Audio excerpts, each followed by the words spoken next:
One of the best ways to get through this absurd situation we have with all our Detroit professional sports teams, where the Lions are in last place. The Detroit Pistons are the 9th worst record in the league right now. The Red Wings have the worst record in the National Hockey League. And the Tigers had the worst record in Major League Baseball last year. And as Jeff Rieger pointed out, the way to get through this is to, bet on the games. And unfortunately, we've had to do it illegally for a long time, if you want to call offshore illegal. Now, thanks to the legislature and Governor Whitmer, who signed this a couple of days ago, sports gambling, betting is legal in the state of Michigan.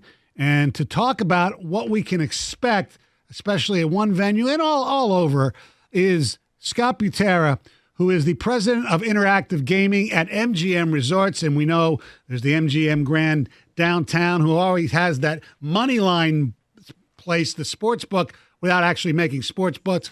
I've Dan Leach, other people have been down there. They're loving it. How you doing, Scott?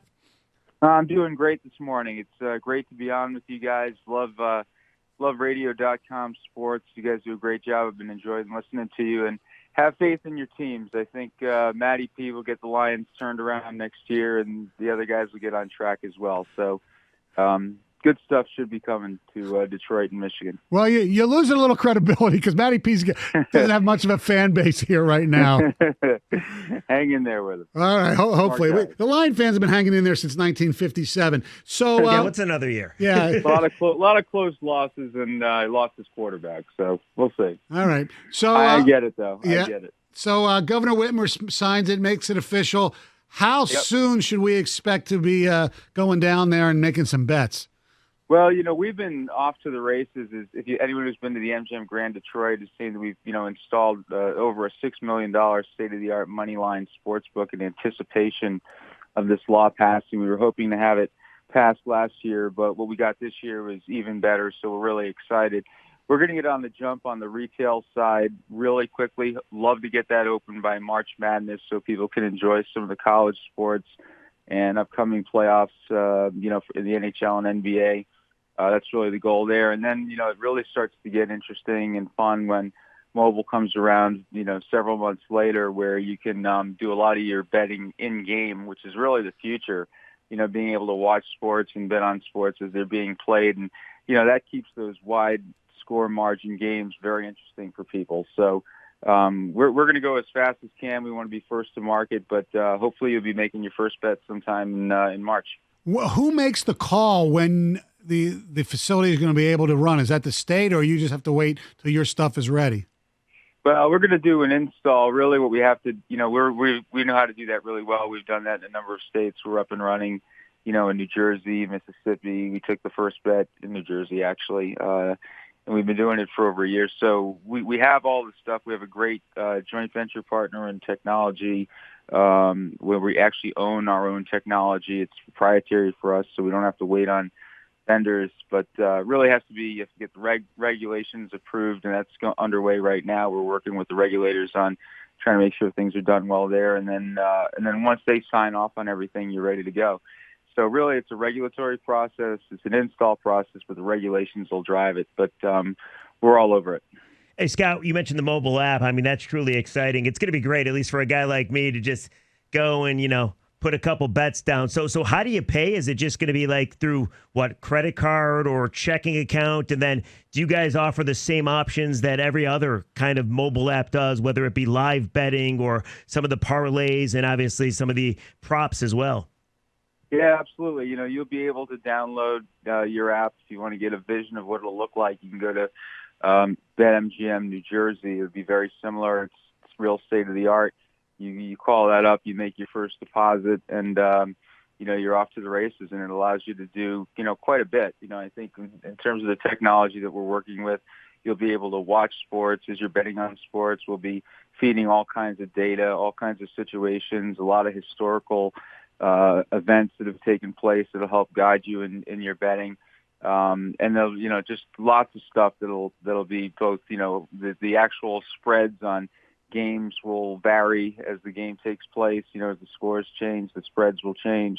The odds will change on money line bets or straight up bets, and we'll just have all kinds of prop bets throughout the game. So it'll be really fun. We're joined by Scott Butera, president of Interactive Gaming at MGM Resorts. As most people know, Governor Whitmer put her signature on the bill. It's approved, so we're going to have a legalized sports betting, hopefully in time for March Madness. Now, on the mobile app, the way it's set up, if correct me if I'm wrong, it's like so we'll only be able to use it in Michigan. If we go across a state line, it automatically doesn't work. Correct?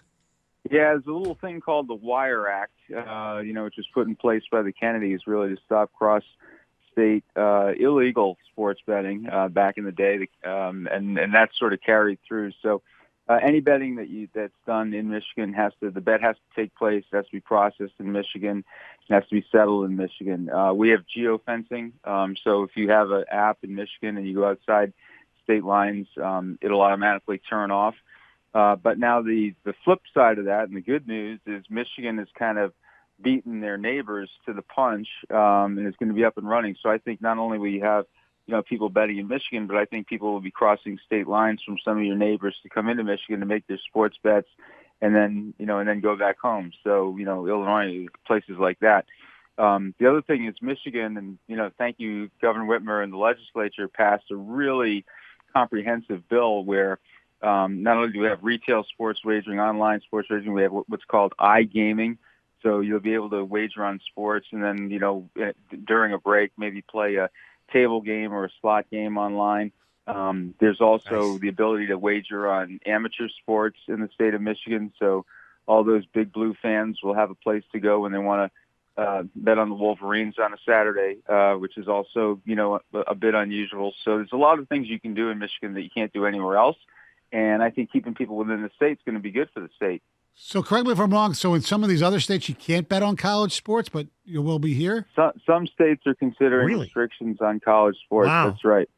Yep. Unfortunately, Michigan, understood that, this is regulated. Everything you do on mobile is, scrutinized. We have all kinds of data feeds. We pay lots of money, and we have lots of research. We have substantial responsible gaming programs. We actually contribute to a responsible gaming fund. We're one of the first. So it's very hard, to do anything, that's going to influence a game. We won't make any betting lines that don't have consequences on a game. So, for example, like people say, hey, you could, bet on the first pitch of a baseball game going to be a ball or a strike. Well, we would never allow for a bet like that because it doesn't matter. Anybody can throw a ball. So we're going to be really, smart about the prop bets that we put out there. And I think it's going to be a good, healthy environment. It's going to benefit the state. It's going to benefit the schools. Hey, Scott, talk about benefits. I'm just curious. In other states, how popular are the sports books? Like, I could think of nothing better, nothing more fun than on a Saturday night or a Sunday, head a sports book, have a couple pops, enjoy a meal, and lay some wagers, just like in Vegas. So how popular have they been? And does it remain popular, or does it kind of taper off a little bit? No, they are bursting at the seams, and they're getting, better every day. If you look at what we're doing at Moneyline, it's not the old sports book. You had sort of some kind of cavernous, room with a bunch of chairs and people, sort of crouched down with newspapers over them. These are high action, lively, almost like lounge areas. Of course, we have our VIP areas for our more astute wagerers, but, what you're going to see in Moneyline is going to be really fun. We're going to have amazing food and beverage. It's going to have over 60 TVs, all kinds of bar tops, signature cocktails.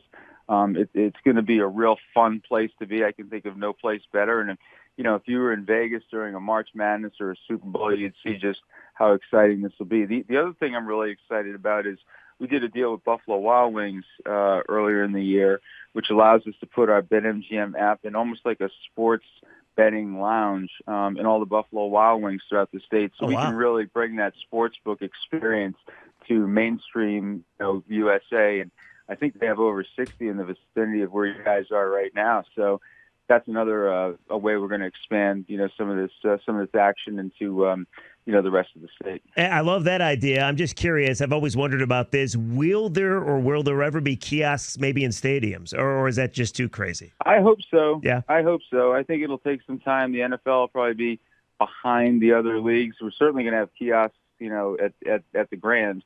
And kiosks are really, fun for people. It's a good experience. You go up, you get to see, you plug in what you want to bet on, and you get to see what the result will be automatically, and make all kinds of adjustments and get real-time feedback as to, what your betting odds are, et cetera, as opposed to having to run up to a window and look at tickets. So I think that's going to be a big part of it. And, when you think about it, sports betting was really meant to be in sports venues. It was only in casinos because it was only in Nevada, and Nevada at the time only had casinos. So it just kind of fell there. But if you look at the rest of the world, sports betting does take place at arenas, does take place in betting shops, and people where places enjoy sport, not necessarily casinos. So I would hope that would be the case, shortly. All right, Scott, we appreciate it. Hopefully you'll be right about Mr. Patricia turning it around. I'm not as confident as you are. Thanks a lot for getting up early. We appreciate it. No, thanks, Scott. No problem. I love wait it. to bet. Love what you guys do. Enjoy your show, so keep it going. All right, thank you very much. Scott Butera, President of Interactive Gaming at MGM Resorts.